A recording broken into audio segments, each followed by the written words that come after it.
जो जितना बड़ा मूर्ख होगा उसके उतने ज्यादा दुश्मन होंगे। तुम्हारा समय और चल रहा है, कोई बात नहीं। तुम्हारे माँ बाप जेल में है कृष्ण की तरह, कोई बात नहीं। उस समय को इस्तेमाल करो अपने लिए, मारना तो वही है। उस समय को हमेशा समझो और इंटरेस्ट के गेम को समझो। परेशान होने की जरूरत नहीं। जब भी कोई तुमसे मिले और जरूरत से ज्यादा लगाव दिखाने लगे तो समझ आना अगले एक हफ्ते में तुमसे कोई काम कहेगा। जितने लोग तुमसे जुड़े हैं उनका कोई ना कोई इंटरेस्ट तो जरूर है।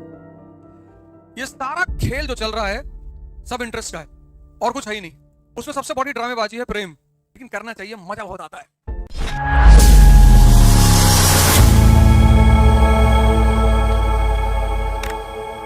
आज से एक मंत्र ले लो मुझसे। जब भी कोई तुमसे मिले और जरूरत से ज्यादा लगाव दिखाने लगे तो समझ आना अगले एक हफ्ते में तुमसे कोई काम कहेगा। कोई तुम्हें तुम्हारी फायदे गिनाने लगे तो समझ लेना उसमें उसका फायदा जरूर है। संत महात्माओं को छोड़कर उनका कोई फायदा नहीं होता, वो तो बस कंपैशन, करुणा में ऐसा करते हैं। एक शब्द है एक, जिसने मेरे जीवन की 70% दिक्कतें खत्म कर दी। अगर मैं 90 कहूं तो अतिशोक्ति नहीं है, एग्जैगरेशन नहीं है। बस एक शब्द, और उस शब्द का नाम है इंटरेस्ट, हित। जितने लोग तुमसे जुड़े हैं उनका कोई ना कोई इंटरेस्ट तो जरूर है। तो जिनके इंटरेस्ट में तुम हो वो तुम्हें पकड़ने की कोशिश कर रहे हैं। जो तुम्हारे इंटरेस्ट में है तुम उनको पकड़ने की कोशिश कर रहे हो। तुम सोचो रिक्शा वाले के साथ सेल्फी लेने को तैयार नहीं होगा कि वो तुम्हारे इंटरेस्ट में नहीं है। तुम्हारी व्यूअरशिप नहीं बढ़ेगी, उसकी कोई सोशल वैल्यू ही नहीं है। और ले भी लोगे तो ये दिखाने की कोशिश करोगे कि तुम बहुत अच्छे आदमी हो। आज एक गरीब रिक्शे वाले की भावनाओं को सम्मान किया है कोई भाई जो हम लोग को लाइक करे। एक बच्चा है, उसकी फोटो 10 साल से रोटेट हो रही फेसबुक पे कि पता नहीं किसका बच्चा है, खो गया है उज्जैन में। 10 साल से, अब तक वो 20 साल का हो गया होगा। ये सारा खेल जो चल रहा है सब इंटरेस्ट का है और कुछ है ही नहीं।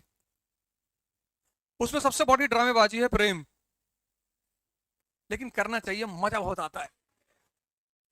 बहुत मजेदार खेल है, बहुत करते रहना चाहिए। बंद तो होना ही नहीं चाहिए, करते रहना चाहिए। मजा ये आता है कि कौन किसको बेवकूफ बना रहा है ज्यादा। रुकना तो चाहिए ही नहीं, चलते रहना चाहिए। सारा खेल इंटरेस्ट का है सब। अभी तुम जाओ किसी के घर, किसी की बेटी का हाथ मांगने, तुमको बहुत मारे सब। और भी राहुल गांधी जी कहते हैं कि मैं स्वयंवर करने जा रहा हूं। दिल्ली से लाइन लगेगी कजाकिस्तान तक, नहीं लगेगी? लगेगी। तो तुम चले आओ, तुम्हारी उम्र कम है, 20-22 साल के हो, आईएएस बन जाओगे फ्यूचर में, स्थिति तुम्हारी अच्छी हो जाएगी, एमपी भी बन सकते हो। लेकिन आज बहुत मार खाओगे तुम। तो जब तुम ये समझने लगते हो, कुछ चीजें जब तुम समझने लगते हो, तुम्हारी दुविधाएं खत्म हो जाती। शादी फादी में मत जाया करो किसी की अपनी छोड़ के, अपनी भी तो जाना ही चाहिए। शादी वादी कि हाँ, तुम्हारे किसी रिश्तेदार के घर, तुम्हारे किसी दोस्त के घर, पड़ोसी के घर परेशानी है, तब जरूर जाओ।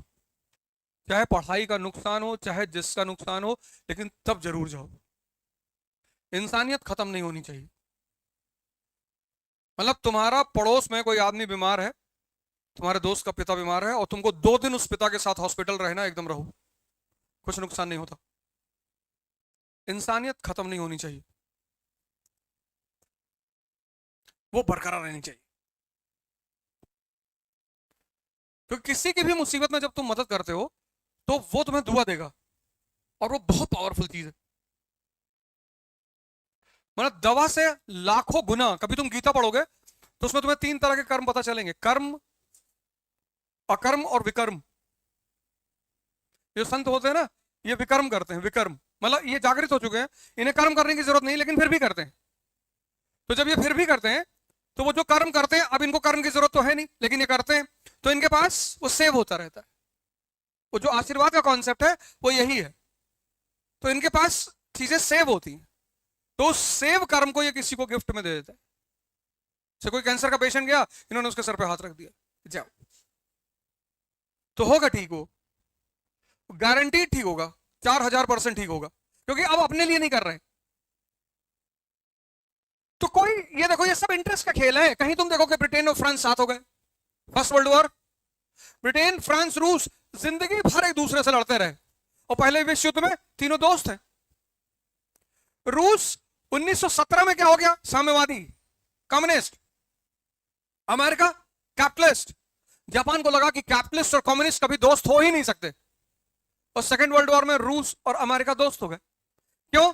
इसलिए इसको बहुत इमोशनली मत लिया करो, अरे ये पहले दुश्मन थे। यहां मूर्ख दुश्मनी करते हैं। इस दुनिया का सबसे प्यारा नियम यह है कि जो जितना बड़ा मूर्ख होगा उसके उतने ज्यादा दुश्मन होंगे। न्यूटन का नियम है ये,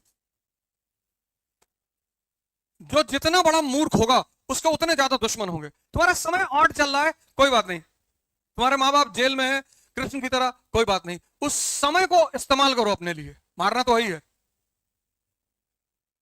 पर समय को हमेशा समझो और इंटरेस्ट के गेम को समझो, परेशान होने की जरूरत नहीं। अब ये लड़ाई चली कितने साल, 7 साल। 7 साल बाद जब युद्ध खत्म हुआ, ब्रिटेन और प्रशिया जीत गए, लेकिन 7 साल फाइनेंशियल क्राइसिस, इनको भी, सबको, ये तो बर्बाद ही हो गए। अभी पढ़ाएंगे इनके बारे में, ये तो कटोरा लेके सड़क पे आ गए। ब्रिटेन, फाइनेंशियल क्राइसिस हो गई, फाइनेंशियल क्राइसिस हो गई तो इसने अमेरिकन कॉलोनी पे टैक्स लगा दिया, जो कि इसका हक नहीं था। अमेरिकन कॉलोनी पे कौन टैक्स लगाएगा, वहां की विधायिका। जब इन्होंने टैक्स लगाया, अमेरिकी कॉलोनियों ने नारा दे दिया, नो टैक्सेशन। और उसी घटनाक्रम में एक घटना घटी, Boston T party, and that became the immediate cause for American revolution.